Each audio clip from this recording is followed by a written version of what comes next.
untuk semester yang baru ya. Pada pagi ini kita sama-sama membahas terkait hukum Islam dan acara peradilan agama ya. Kali ini kita akan membahas terkait materi yang ada di dalam modul 1 ya di web sesi pertama ini. Tentunya di rumah masing-masing Bapak dan Ibu mahasiswa sudah punya ya masing-masing modul. Silakan dibuka modulnya untuk kita cermati secara bersama-sama. Materi kita pagi ini yaitu terkait hukum Islam dan acara peradilan agama ya, nama mata kuliahnya. Jadi kaitannya ini adalah tentu sangat penting sekali bagaimana nanti apabila Bapak atau Ibu yang ada di pagi hari ini selaku mahasiswa hukum ya, ketika nanti selesai menjadi sarjana hukum dan ingin menjadi seorang advokat atau nantinya bisa jadi menjadi seorang hakim di pengadilan agama begitu ya. Nah, ilmu dari mata kuliah ini sangat penting sekali begitu. Nah, jadi tujuan materi kita ini bagaimana korelasi hukum Islam ya dikaitkan dengan nanti mekanisme beracaranya di peradilan agama. Kita tahu di sana ada hukum kewarisan ya, ada hukum perkawinan begitu ya. Kemudian bagaimana teknis pembagian harta gonogini ya. Kemudian ada lagi hal-hal lain mungkin terkait pola asuh anak, permohonan pola asuh anak begitu ya. Dan dispensasi pernikahan bagi anak-anak yang masih di bawah umur. Nah, itu semua nanti ada di acara peradilan agamanya begitu ya, bagaimana teknisnya nanti. Nah, itu paling tidak sekilas terkait mau kemana tujuan kita mempelajari mata kuliah hukum Islam dan acara peradilan agama ini. Baik, Bapak dan Ibu semua, kita langsung masuk ke materi ya. Di modul pertama silakan Bapak Ibu cermati ya. Pertama terkait kerangka dasar ya ajaran Islam dan azas-azas hukum Islam ya. Jadi ini menjadi pijakan kita ya yang fundamental begitu ya untuk kita bisa nanti melompat ke materi berikutnya terkait acara peradilan agamanya ya. Jadi pengertian Islam dan hukum Islam serta dasar berlakunya ya. Ya, ketika kita mempelajari tema ya atau bahkan ketika kita dihadapkan pada berbagai permasalahan di bidang hukum ya, hal pertama yang harus kita ketahui adalah definisinya ya, atau pengertian ya dari istilah tersebut ya. Oleh karena itu ya, kita akan sama-sama ya mencermati dulu apa yang menjadi definisi dari Islam dan hukum serta definisi dari pengertian hukum Islam begitu ya. Nah, perkataan atau kata Islam itu ya di dalam Al-Quran ya merupakan kata benda yang berasal dari kata kerja salimah ya, yang secara literally berarti kedamaian ya, kesejahteraan ya, keselamatan ya. Baik Pak Endang, terima kasih. Untuk yang sudah hadir silakan di list namanya di dalam kolom chatting Microsoft Team kita ya. Sebagai bahan saya nanti untuk mengabsen ya, silakan ya. Saya ulangi ya. Jadi secara literally ya, Islam itu berasal dari kata kerja salima yang berarti kedamaian, kesejahteraan, keselamatan, penyerahan diri dan kepatuhan ya. Makanya kita kenal Islam rahmatan lil alamin ya. Islam itu rahmat untuk semesta alam ya, karena dengan hadirnya Islam tujuannya adalah bisa memberikan rasa kedamaian antara umat ya, antara makhluk Tuhan gitu ya. Orang yang menyatakan dirinya Islam itu disebut Muslim ya. Muslim dengan demikian adalah orang yang menerima petunjuk Tuhan atau Allah ya, dan menyerahkan diri untuk mengikuti kemauan ilahi begitu. Tuhan tidak pula membedakan ciptaannya, baik muslim maupun non-muslim, tetapi Tuhan melihat pada derajat ketakwaannya. Oleh karena itu, Muslim sebagai pribadi yang Islam sudah seyogyanya selalu berupaya untuk menjalankan perintah Tuhan dan menjauhi segala larangan Tuhan. Untuk mengetahui mana yang merupakan perintah dan mana larangan, harus dipelajari hukum Islamnya, bagaimana hukumnya yang bersumber dari Al-Quran, Sunnah, ya, dan ra'yu, ya, atau istilahnya ijtihad, ya, dari para ulama begitu. Hukum, ya, ini kata hukum ini berarti kaidah, ya, atau norma, ya, yang mempunyai daya paksa eksternal, ya, terhadap pelanggarnya untuk dikenakan sanksi tertentu. Saya rasa Bapak dan Ibu yang sudah semester 7 ini sudah paham lah makna hukum ini, karena sudah berapa kali kita ketemu di semester-semester sebelumnya terkait definisi hukum, ya. Hukum tidak semata buatan penguasa saja, ya, tetapi termasuk hukum yang tidak tertulis, yang lahir, tumbuh, berkembang, ya, dan diyakini oleh masyarakat sebagai hukum yang hidup gitu. Berikutnya, masuk dalam konteks hukum, ya, dalam konteks negara Indonesia, ya. Apa itu hukum, ya? Antara lain adalah hukum adat begitu, ya. Kemudian ada hukum yang bersendikan pada agama, yakni hukum Islam, ya. Semester yang lalu, ya, kita sempat bersama belajar terkait hukum adat, ya. Nah, apabila Islam dan hukum dirangkai menjadi frasa hukum Islam, itu akan berarti seperangkat norma atau aturan, ya, yang bersumber dari ajaran Islam sebagaimana tertuang di dalam Al-Quran dan Sunnah, ya, serta diterapkan secara nyata oleh pemeluknya, yang pelanggarannya diancam dengan sanksi baik dunia dan akhirat. Nah, ini saya rasa Bapak dan Ibu semua tentunya sebagai Muslim, ya, yang beragama Islam sudah paham, ya, tentang hal ini begitu, ya. Nah, setelah kita, ya, mempelajari secara sederhana pengertian dari hukum Islam, kita juga perlu mengetahui berbagai alasan, ya, sehingga hukum Islam dijadikan sebagai mata kuliah wajib di Fakultas Hukum. Alasan-alasan tersebut menurut Daud Ali dibedakan ke dalam sejarah, ya. Kemudian ada alasan penduduk gitu, ya. Kemudian ada alasan konstitusional, ada alasan yuridis, ya. Kemudian ada alasan ilmiah, ya. Suparman Usman menambahkan satu lagi alasan, yaitu alasan filosofisnya, ya. Penjelasan secara singkat mengenai alasan-alasan tersebut antara lain sebagai berikut. Yang pertama, alasan secara dari sisi sejarah gitu, ya. Nah, dari sisi sejarah, ya, itu berarti kita berbicara mengenai segala sesuatu yang sudah lampau, ya.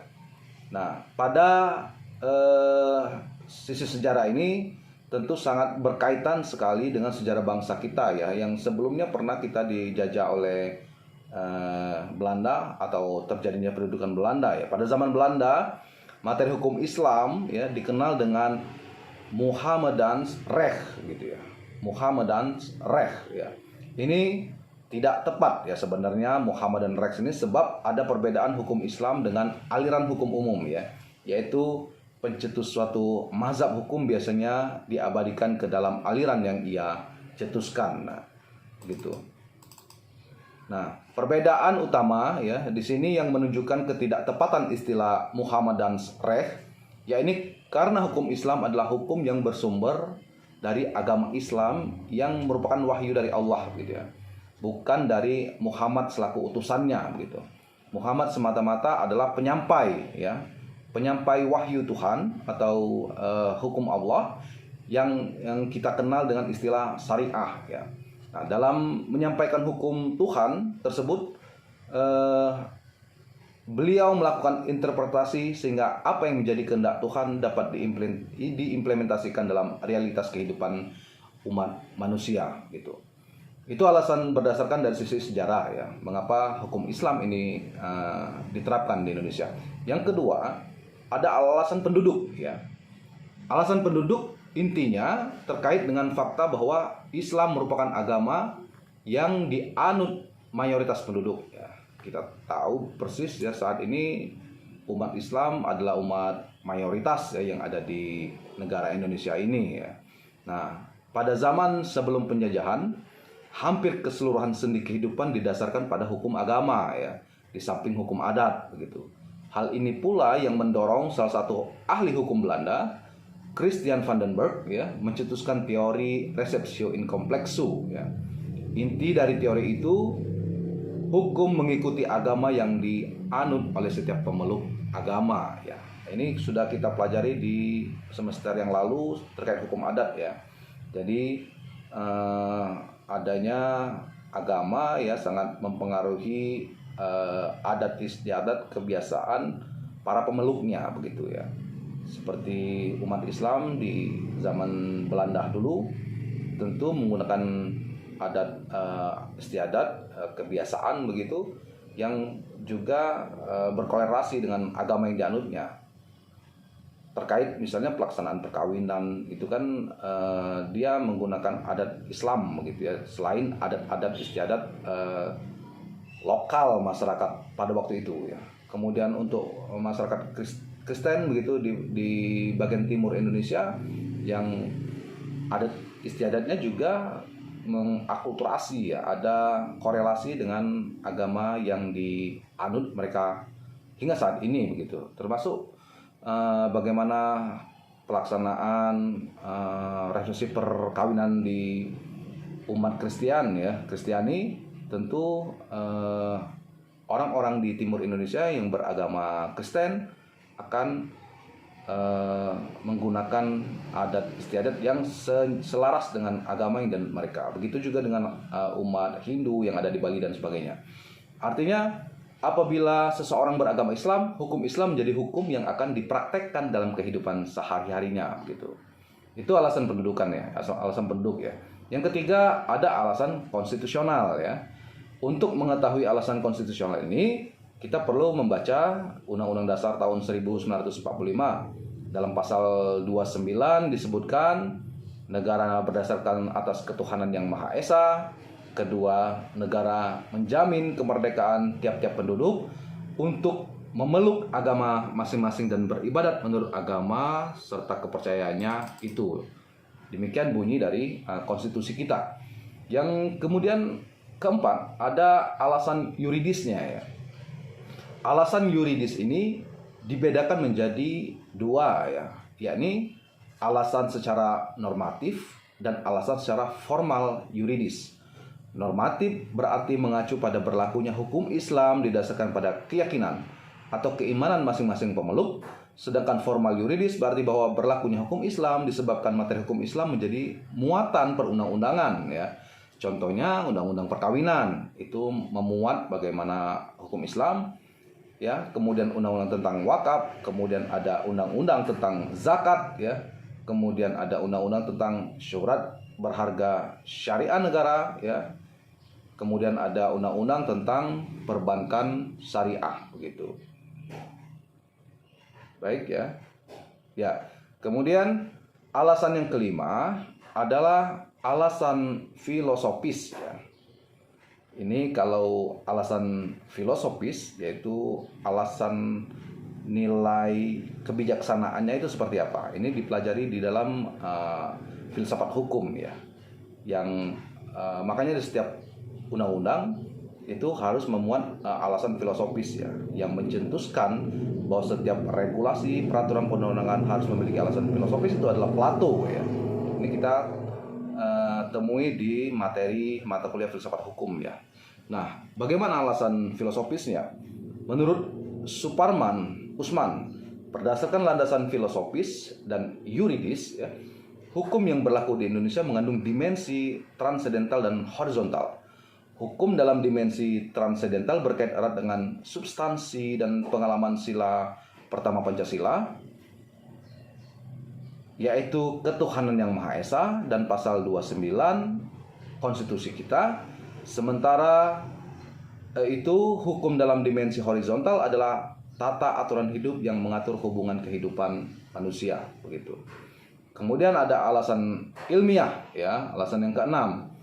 Alasan ilmiah mengacu pada pertanyaan besar,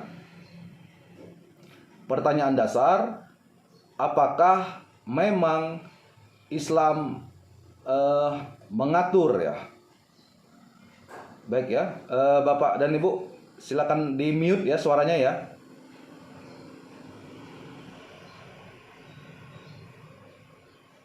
Baik ya. Nah, kembali lagi ke alasan ilmiah ya. Jadi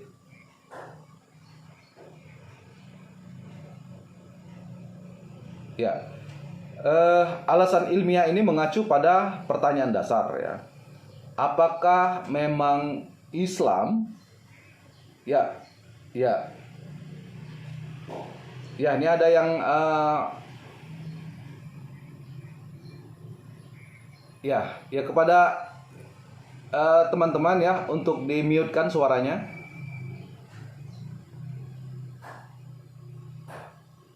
Nah ya oke, yang sudah hadir silakan list namanya di dalam kolom chat ya.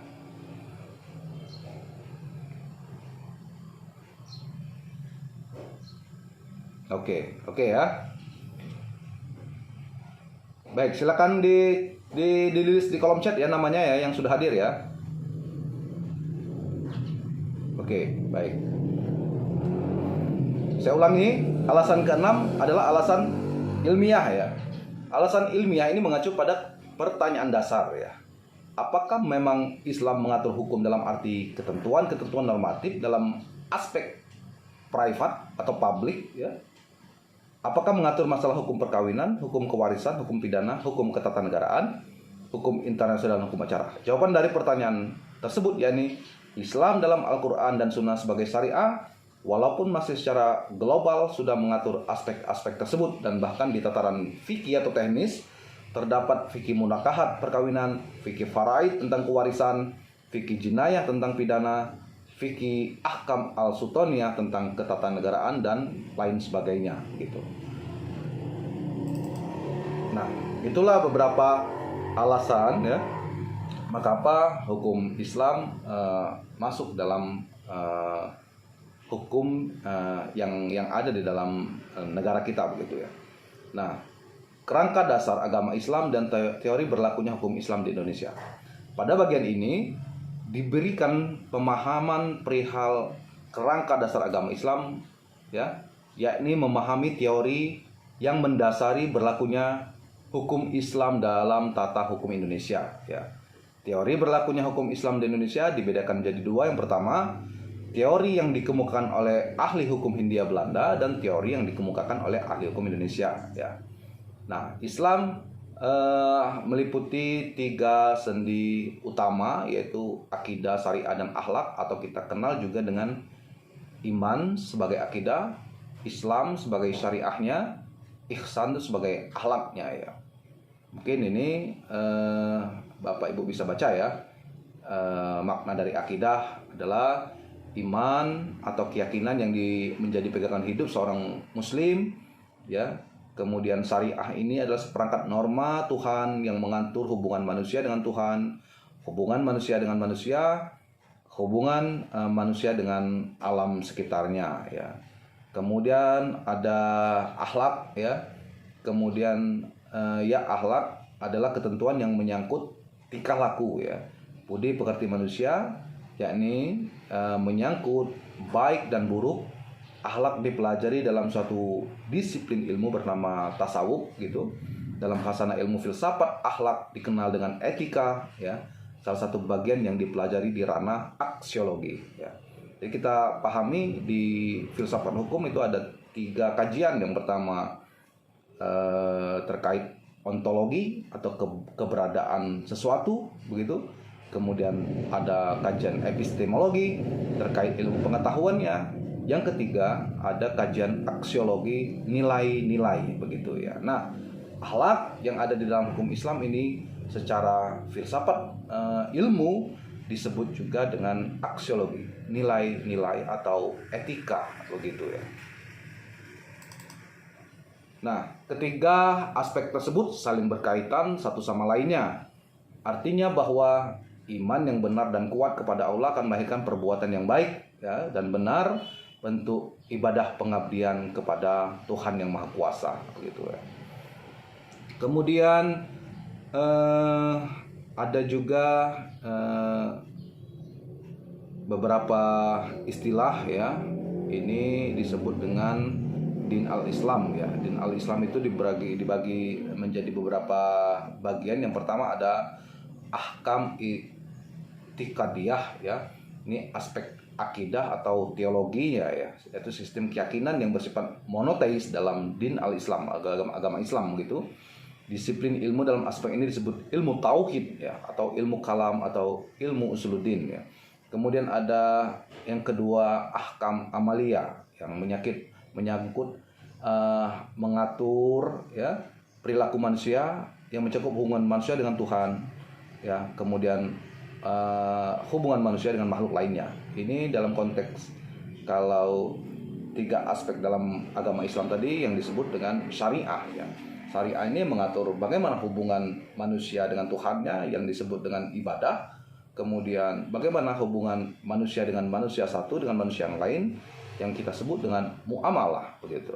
Kemudian ada yang ketiga ahkam khuluqiyah ya, berisi seperangkat norma dan etika atau moral ya. Ini yang kita kenal tadi disebut dengan aksiologi dalam filsafat hukum ya, atau ilmu filsafat ya, terkait nilai-nilai etika begitu ya. Nah, ini beberapa aspek dalam agama Islam ya. Kemudian mengenai hukum Islam di Indonesia ya. Ada beberapa hal yang perlu kita ketahui. Yang pertama, kita memulai dari teori yang dikemukakan oleh Christian van den Berg ya, dengan teori yang disebut dengan teori receptio in complexo, bahwa hukum yang ada di masyarakat itu bercerminkan atau merujuk kepada agama ya yang dianut oleh masyarakat itu. Jadi ini yang disebut dengan receptio in complexo. Penerimaan hukum Islam sepenuhnya yang disebut juga dengan receptio in complexo adalah periode ketika Islam diberlakukan sepenuhnya bagi orang Islam karena mereka telah memeluk agama Islam ya. Hukum Islam telah berlaku di kerajaan-kerajaan Islam Nusantara ya. Bahkan setelah kedatangan VOC, hukum kekeluargaan Islam, yakni hukum perkawinan, hukum kewarisan, tetap diakui oleh Belanda. Oleh VOC, hukum kekeluargaan diakui, dilaksanakan dengan bentuk peraturan resolusi Der Indische Regering ya, tanggal 25 Mei 1760 yang merupakan kumpulan hukum perkawinan dan hukum kewarisan Islam yang dikenal sebagai Compendium Fraser ya. Nah, hukum Islam yang telah berlaku dari zaman VOC Hindia Belanda diberi dasar hukum dalam Regering Reglement RR ya. Nah, tahun 1855 yang antara lain dalam pasal 75 disebutkan bahwa hakim Indonesia hendaklah diberlakukan undang-undang agama gitu. Nah, yang kedua, era ketika hukum Islam dianggap berlaku manakala diterima oleh hukum adat ya. Penerimaan hukum Islam oleh hukum adat disebut dengan teori resepsi. Menyatakan bahwa hukum Islam baru berlaku apabila dikehendaki atau diterima oleh hukum adat ya. Pendapat ini dikeluarkan oleh Van Vollenhoven dan Snow-Hougronya gitu. Nah, setelah berlakunya konstitusi kita, Undang-Undang Dasar tahun 1945, hukum Islam berlaku bagi bangsa Indonesia yang beragama Islam karena kedudukan hukum Islam itu sendiri, bukan karena ia telah diterima oleh hukum adat ya. Pada awal kemerdekaan negara RI, para pendiri negara telah meletakkan dasar-dasar hukum yang Islami. Hal ini dapat dikaji di alinea ketiga Undang-Undang 45 yang menyatakan bahwa kemerdekaan bangsa adalah atas berkat rahmat Allah yang Maha Kuasa. Begitu. Itu salah satu landasan konstitusional tadi kita bicara ya. Nah, ketiga, kita akan melihat bahwa konsepsi yang menyatakan bahwa berlakunya hukum Islam digantungkan pada penerimaan hukum adat yang dianggap tidak benar dan menyesatkan ya. Ahli hukum pertama yang mengkritik teori resepsi ala Snow-Hougronya adalah Hazairin. Menurut Hazairin, ahli hukum adat Indonesia memperlakukan atau melanjutkan teori resepsi bertentangan dengan niat membentuk negara RI sebagaimana tertuang dalam pembukaan Undang-Undang Dasar 1945. dan juga bertentangan dengan bab 11 Undang-Undang 1945, memahami pasal kedua aturan peralihan Undang-Undang 45, haruslah dengan berjiwa besar dan jiwa merdeka dari penjajahan Belanda di bidang hukum. Berdasarkan teori Hazairin, ini dapat dinyatakan hal-hal sebagai berikut. Pertama, teori resepsi itu telah patah, tidak berlaku, dan keluar dari tata negara Indonesia sejak tahun 1945. Yang kedua, sesuai dengan pasal 29 ayat 1 konstitusi kita, negara RI berkewajiban membentuk hukum nasional Indonesia yang bahannya adalah hukum agama.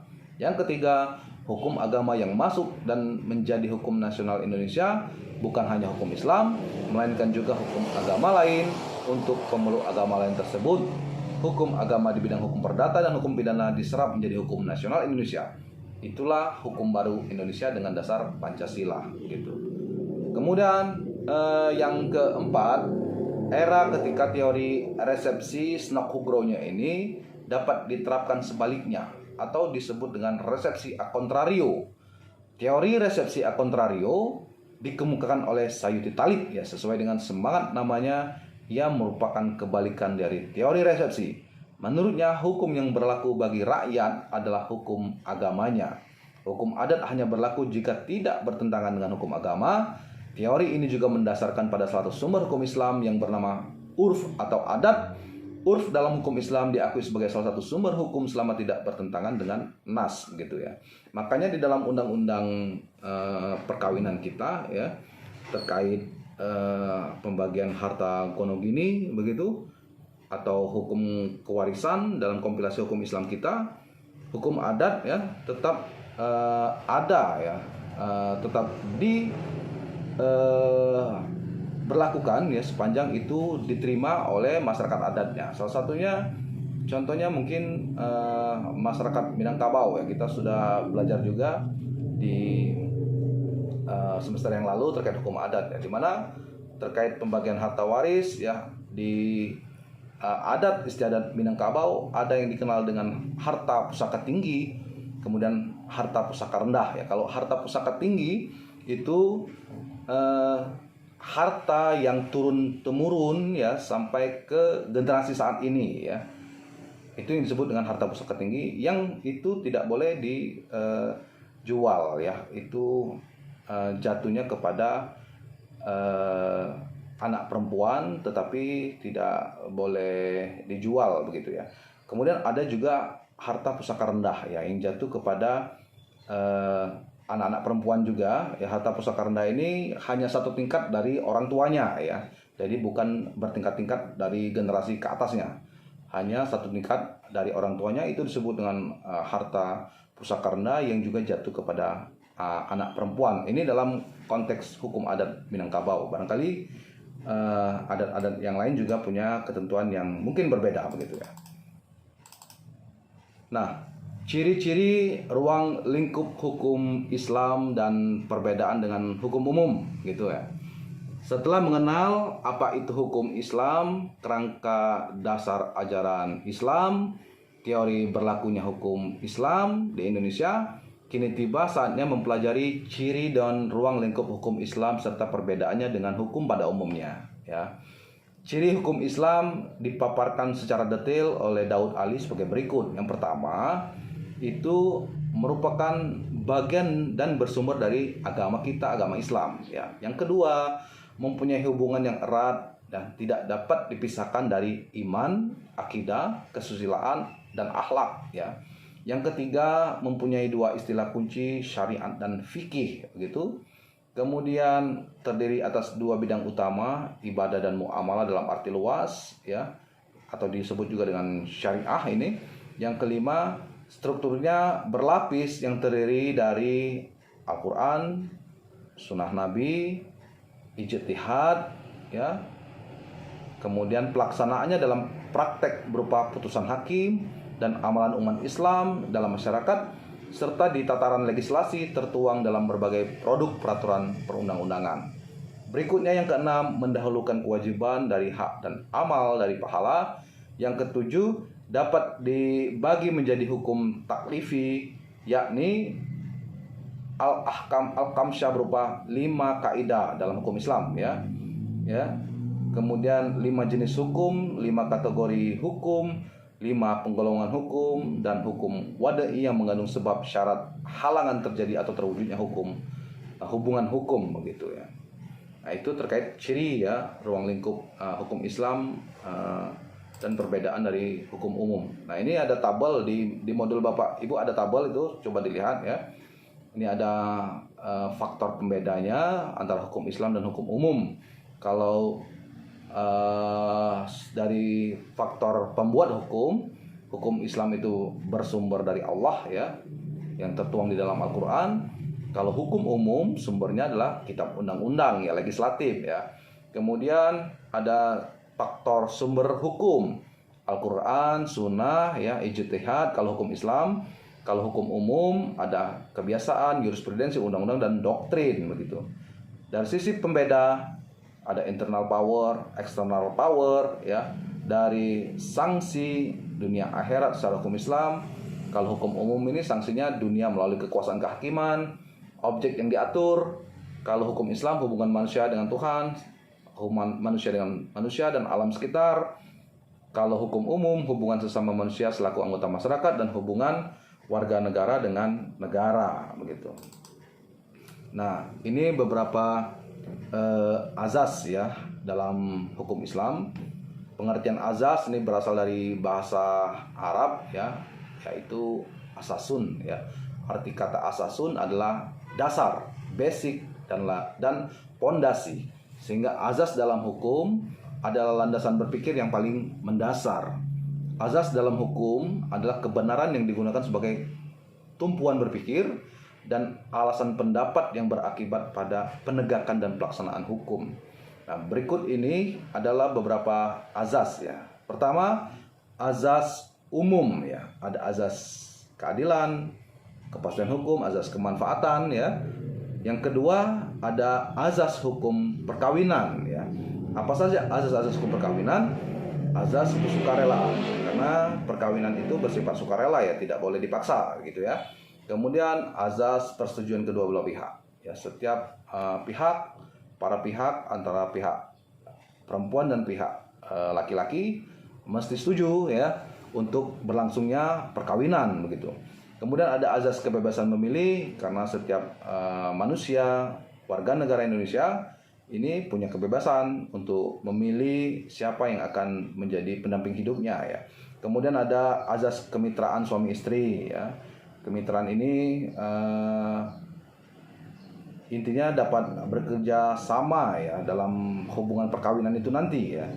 Kemudian untuk selama-lamanya ya, azas mempersulit perceraian ya. Jadi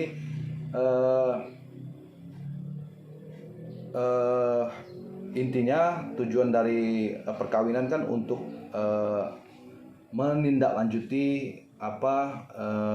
generasi berikutnya ya, untuk melanjutkan generasi berikutnya. Makanya perkawinan itu harus diikat dalam ikatan yang sangat kuat begitu, dan sebisa mungkin untuk mempersulit perceraian ya. Makanya ada hadis yang menyebut bahwa Allah itu menghalalkan perceraian tapi dia benci begitu ya. Makanya sebisa mungkin kalau di dalam persidangan peradilan agama, hakim yang menangani perkara perceraian ini dia selalu untuk bagaimana caranya agar antara pihak penggugat dan tergugat dalam konteks perkara perceraian ini bisa mediasi dan bersatu kembali. Itu ya tujuannya. Kemudian monogami terbuka begitu ya.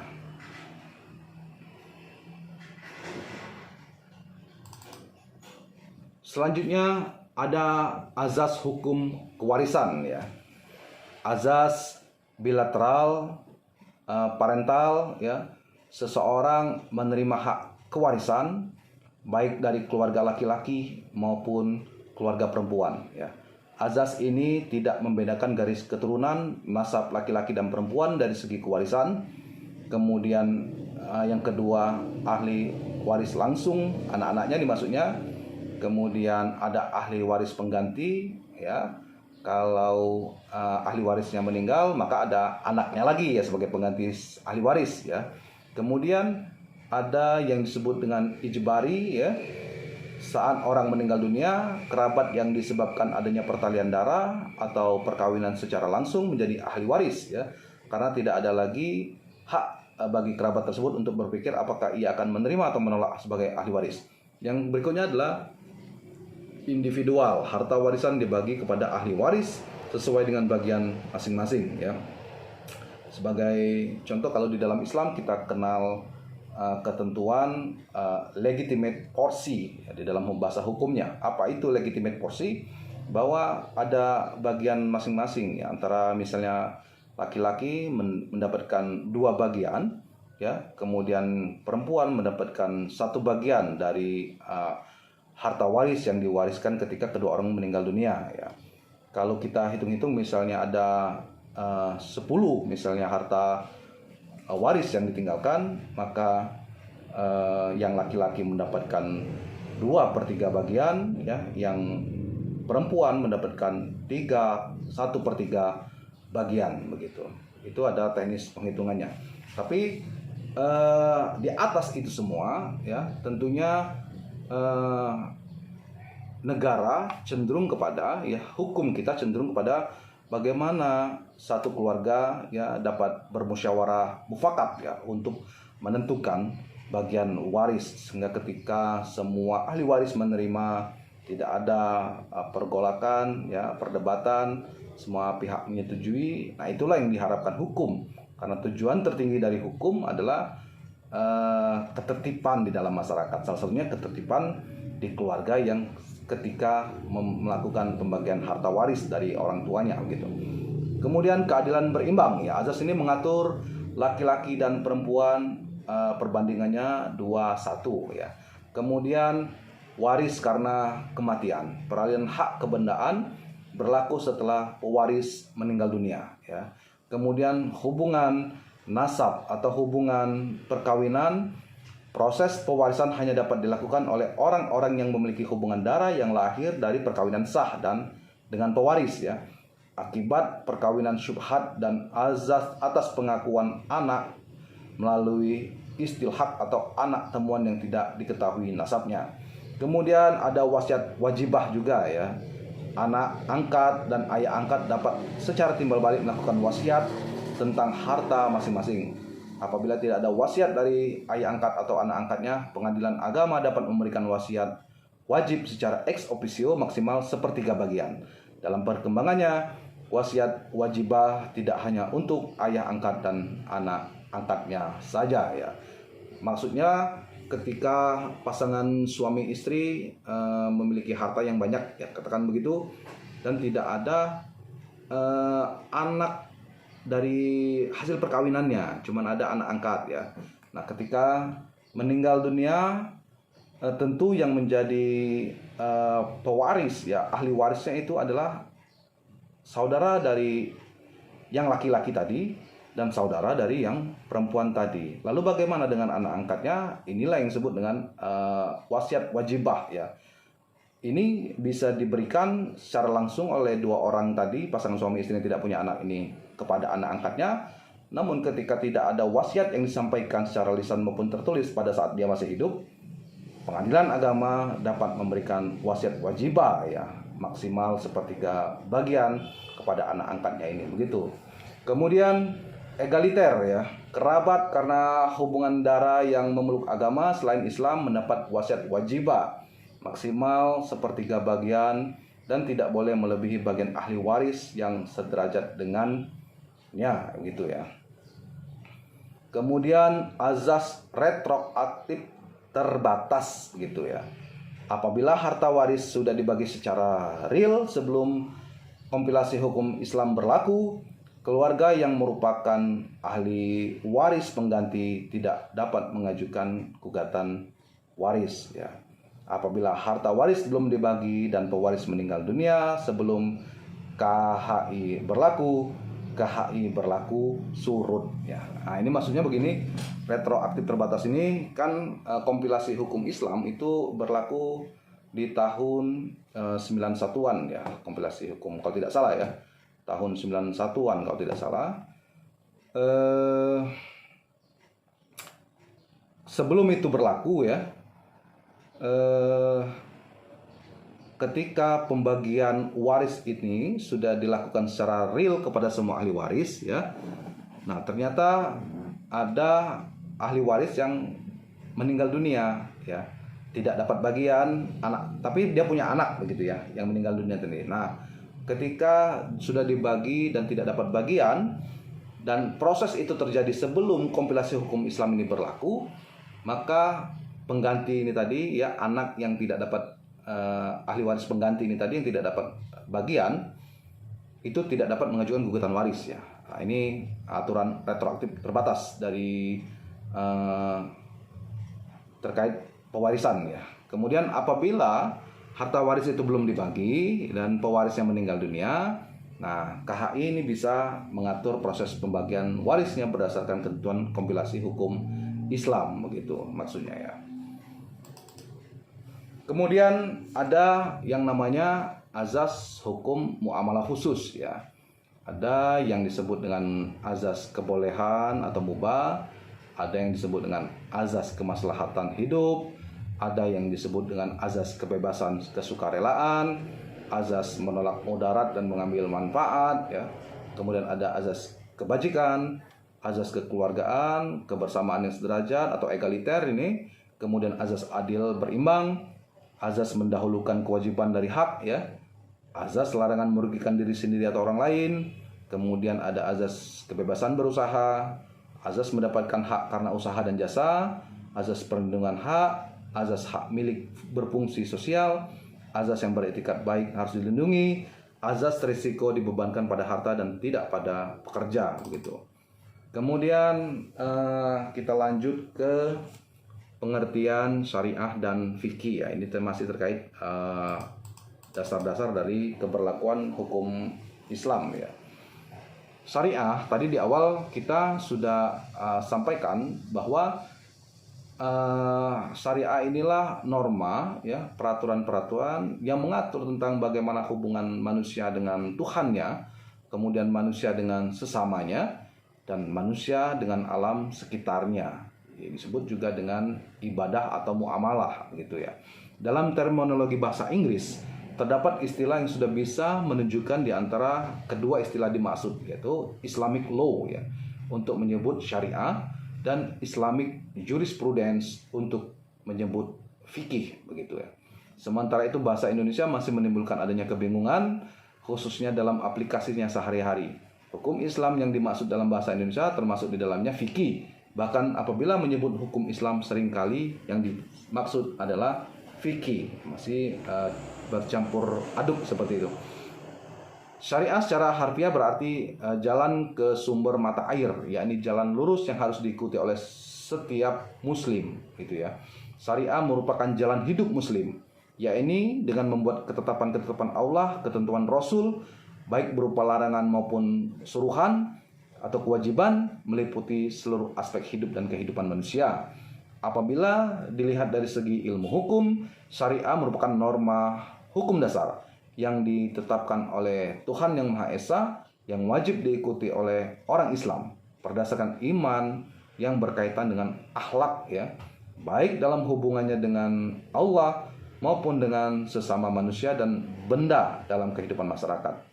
Syekh Mahmud Sultaut mendefinisikan syariah adalah peraturan-peraturan yang diciptakan Allah, atau yang diciptakan pokok-pokoknya supaya manusia berpegang kepada Allah dalam berhubungan dengan Tuhan, saudara sesama muslim, saudaranya sesama manusia, serta hubungannya dengan alam seluruhnya dan hubungannya dengan kehidupan secara menyeluruh begitu. Itu yang dimaksud dengan syariah ya. Kemudian fikih dalam bahasa Arab artinya paham atau pengertian, pintar, cerdas. Dalam bahasa sederhana, fikih adalah ilmu yang mempelajari syariah ya.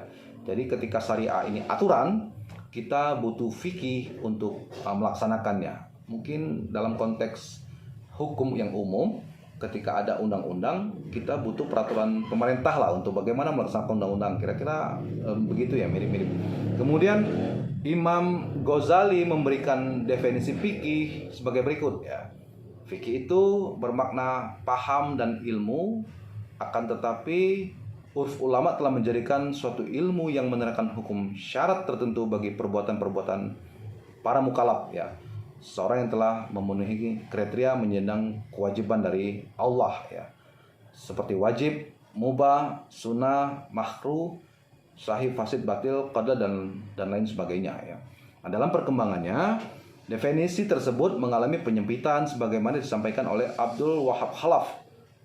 Ilmu fikih adalah pengetahuan tentang hukum-hukum syariat Islam mengenai perbuatan manusia yang diambil dari dalil-dalilnya secara detail, atau koleksi-koleksi hukum syariah Islam tentang perbuatan manusia yang diambil berdasarkan dalil-dalil secara detail begitu. Nah, ini perbedaan syariah dan fikih ya. Ini bisa Bapak dan Ibu baca di modul ini, ada ya, ada tabel perbedaan ini. Kemudian al-ahkam al-kamsyah ya, ada 5 kategori ya, 5 kaidah begitu ya. Jadi menurut Daud Ali ya, mendefinisikan sebagai 5 macam kaidah ya, atau 5 kategori penilaian mengenai benda dan tingkah laku manusia dalam Islam. Al-ahkam al-kamsah ini paling tidak kita mungkin kenal. Di dalam hukum Islam tuh ada yang namanya wajib, haram, sunnah, makruh, halal, mubah begitu. Nah, itulah yang disebut dengan al-ahkam al-khamsah ya, begitu kurang lebih ya. Ini bisa Bapak dan Ibu baca gitu. Kemudian terkait al-maqasid asy-syar'iyyah gitu ya. Dalam bahasa sederhana dapat diartikan dengan tujuan diturunkannya syariah. Syariah dalam arti luas meliputi akidah dan akhlak ya. Nah, tujuan hukum secara umum tersebut juga tercantum dalam al-maqasid asy-syar'iyyah. Prinsip yang mendasari al-maqasid asy-syar'iyyah atau tujuan hukum Islam adalah terkait eksistensi manusia sebagai hamba Allah yang harus tunduk dan patuh pada perintahnya, dan adanya larangan melakukan perbuatan yang pada dasarnya merusak kehidupan manusia meskipun perbuatan itu tidak melanggar hak orang lain ataupun merugikan orang lain gitu. Nah, al-maqasid asy-syar'iyyah tersebut juga kebutuhan primer manusia dan hukum yang diturunkan tujuannya adalah untuk menjaga 5 hal pokok, antara lain ya, untuk agama gitu, kemudian jiwa gitu, ada akal, untuk menjaga keturunan ya, untuk menjaga harta benda. Nah, gitu ya.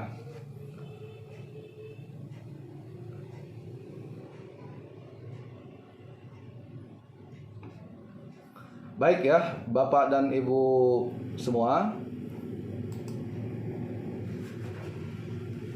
Nah, jadi inilah sekelumit sedikit penjelasan terkait mengapa ya hukum Islam ya ini kita pakai dalam hukum positif yang ada di negara dan bangsa Indonesia. Salah satu hukum positif yang menggunakannya adalah saat kita di peradilan agama ya, beracara di peradilan agama ya. Tadi sumbernya sudah kita bahas bahwa hukum Islam ini untuk menjelaskan 3 hal.